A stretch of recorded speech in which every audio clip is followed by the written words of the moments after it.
तो विद्यार्थियों, अब हम इस प्रकार के सवाल को हल करना सीखेंगे। पहले चर को पृथक करने वाला चरण बताइए और फिर समीकरण को हल कीजिए। 3l बराबर 42 दिया है। इसके पहले हम जोड़ने और घटाने वाले सवाल को हल कर चुके हैं प्रश्न पहला में। ये प्रश्न दूसरा है। देखो, l+3 दिया है बराबर 42। यदि इस प्रकार का रहेगा तो l+3, l का जोड़ हो रहा है 3 के साथ, ठीक है। l-3 माने l में 3 घट रहा है तो दोनों पक्षों में 3 जोड़ने पर लिखोगे 3l बराबर 42। इस प्रकार है, इस प्रकार का सवाल है। तो इसमें 3 का गुणा हो रहा है तो उसके दोनों पक्षों में 3 का भाग करने पर लिखेंगे। और l/3 है माने l में 3 का भाग हो रहा है तो इस प्रकार का सवाल रहेगा। तो समीकरण के दोनों पक्षों में 3 का गुणा करने पर लिखेंगे। हमेशा उसका अपोजिट लिखेंगे, हमेशा उसका उल्टा। जैसे l+3 है तो l के समीकरण के दोनों पक्षों में 3 घटाने पर लिखेंगे। इस प्रकार यदि घटाव रहेगा तो l के दोनों पक्षों में 3 को जोड़ने पर लिखेंगे। इस प्रकार का रहेगा तो समीकरण के दोनों पक्षों में 3 का भाग करने पर लिखेंगे। एक कुछ निशान नहीं है, इसका मतलब यहाँ पे गुणा हो रहा है। और l/3 माने l में 3 का भाग हो रहा है। ये पिछली कक्षाओं में हम लोग पढ़ चुके हैं। तो अब इसको हल करेंगे तो समीकरण के दोनों पक्षों में 3 का भाग करने पर लिखेंगे। इस प्रकार समीकरण के दोनों पक्षों में 3 का भाग करने पर, यहाँ पर 3 का गुणा हो रहा है तो भाग करेंगे। तो ये 3l पहले का दिया है, इसमें 3 का भाग कर देंगे। ये 42 है तो इसमें 3 का भाग कर देंगे। तो इधर 3 का भाग करेंगे तो ये l बच जाएगा और 42 में 3 का भाग करेंगे तो 14 हो जाएगा। इस प्रकार इसको हल कर सकते हैं, l का मान निकल जाएगा। इसी प्रकार अगला सवाल है b/2 बराबर 6। तो ये देखो b में 2 का भाग हो रहा है तो समीकरण के दोनों पक्षों में 2 का गुणा करने पर लिखेंगे। यहाँ पे b में 2 का भाग हो रहा है तो उसका उल्टा लिखेंगे। समीकरण के दोनों पक्षों में 2 का गुणा करने पर। इस प्रकार समीकरण के दोनों पक्षों में 2 का गुणा करने पर तो ये b/2 गुणा 2 हो जाएगा बराबर 6। इधर गुणा 2 कर देंगे तो ये 2 और ये 2 कट जाएगा तो ये b बराबर ये 12। इस प्रकार इसका आंसर आ जाएगा। एक सवाल बनने के बाद एक लाइन ऐसे खींच देते हैं। एक सवाल बनने के बाद इस प्रकार एक लाइन खींच देते हैं। अब इसी प्रकार अगला सवाल है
अगला सवाल है 8y बराबर 36।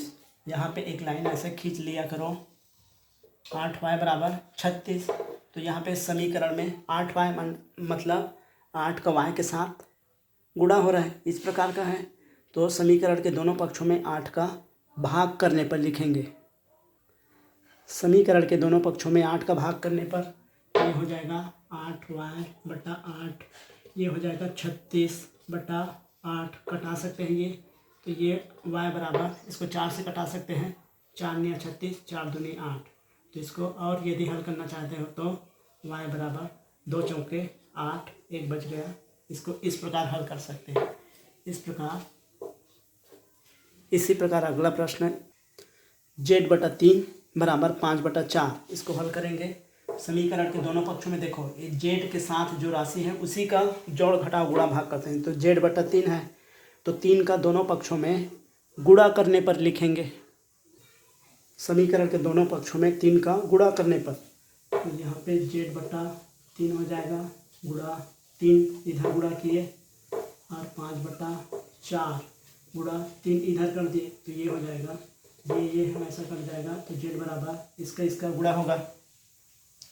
तो ये देखो कुछ नहीं है, तो इसमें बटा 1 भी लिख सकते हैं, 5 या 15 बटा ये 4 आ जाएगा। या फिर इसी को z बराबर 4 या 12 और 3/4, इस प्रकार इस प्रश्न को हल कर सकते हैं।